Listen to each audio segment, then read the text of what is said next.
Bless the Lord, O my soul, and all that is within me, bless his holy name. Hi, thanks for tuning in to Armor of God again. And as always, thank you so much for taking the time to be here with us. And hopefully all of you will learn something from this video. Well, this is going to be another short video, and I'll follow this up with my usual longer videos after this. But what I'd like to do is share this clip of my interview with Father Joseph Iannuzzi, and he's actually responding to one of the questions that one of you submitted before. I don't feel the presence of my guardian angel in my life.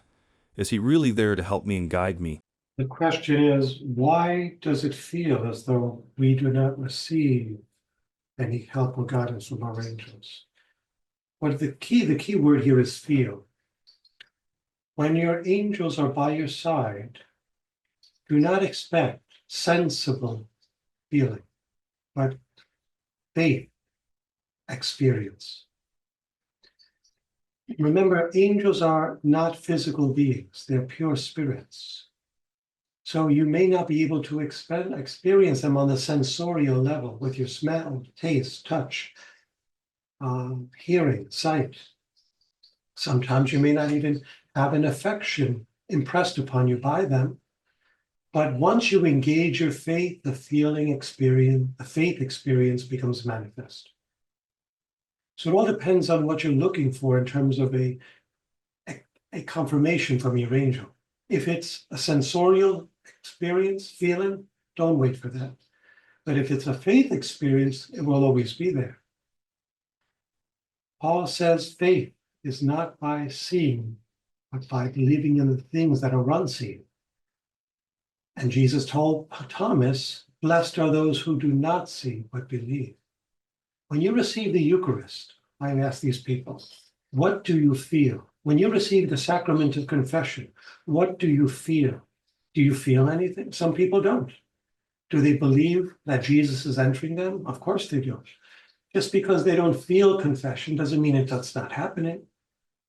These are eternal, spiritual, invisible realities, guardian angels, the sacraments, intercession of the saints, and the Blessed Mother, and so forth.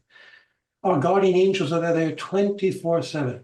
The thing I would recommend for these individuals to come to this faith experience is reading a book about the guardian angels, true stories.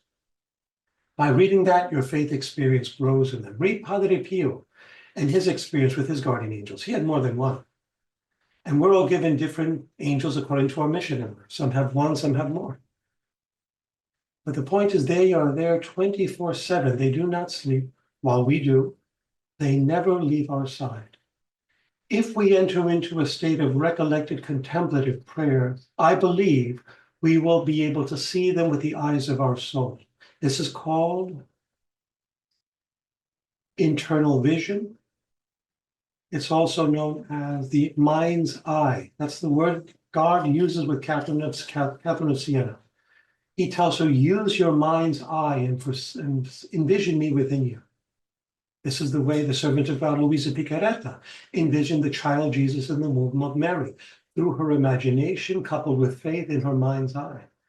So if a person wants to have this confirmation of their guardian angel, enter into a state of contemplative recollected prayer and allow God to form within you the image of your guardian angel within your soul, and you'll see him there. This is also known as a substantial locution.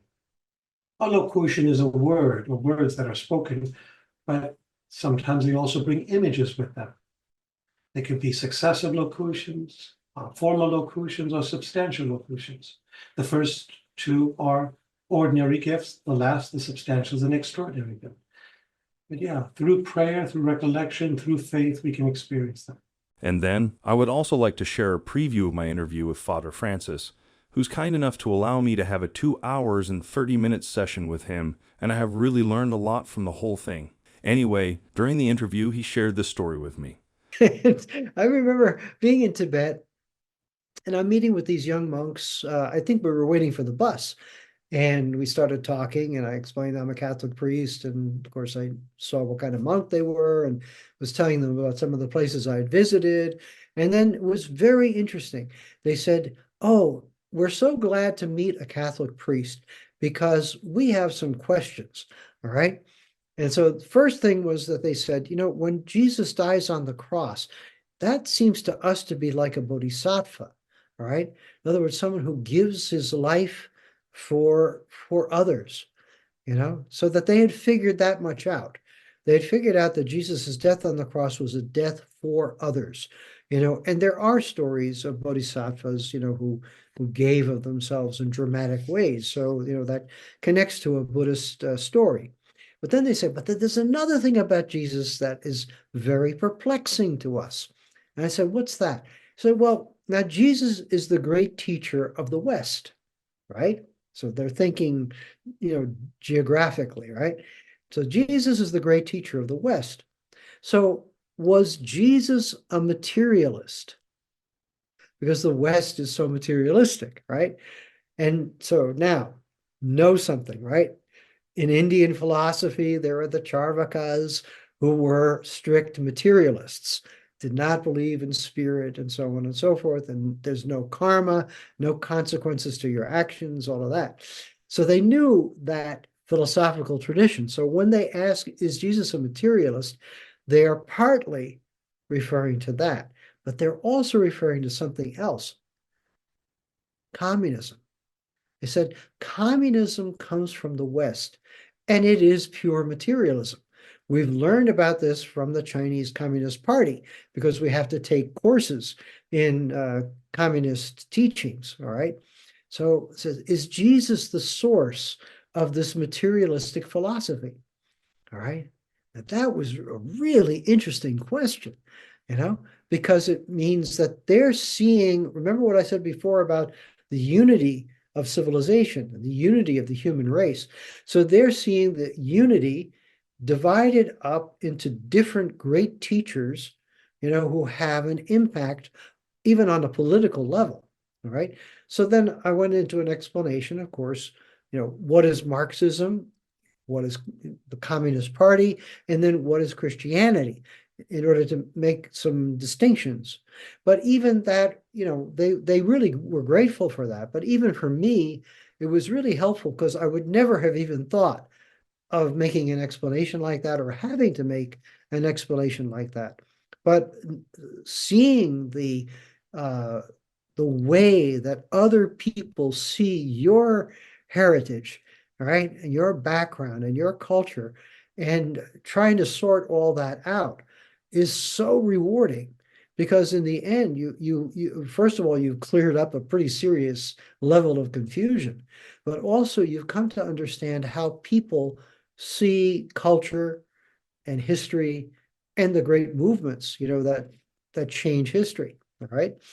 And that kind of experience I've had many times with people in different parts of the world, where you sit down and you really look at things and hear, so that's how you guys see things.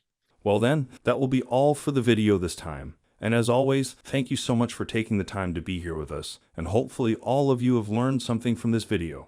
In the meantime, I'm planning more interviews with a few more priests in the coming months, and I will try to ask as many questions that I can. So if you have any suggestion or feedback, please let me know in the comments below. Anyway, if you like our works and you'd like to support us, I left a link to our PayPal donation in the description box below and from the bottom of my heart. Thank you so much for your continuous support, contributions, and prayers. And until the next one, thanks again for watching, and may God bless you.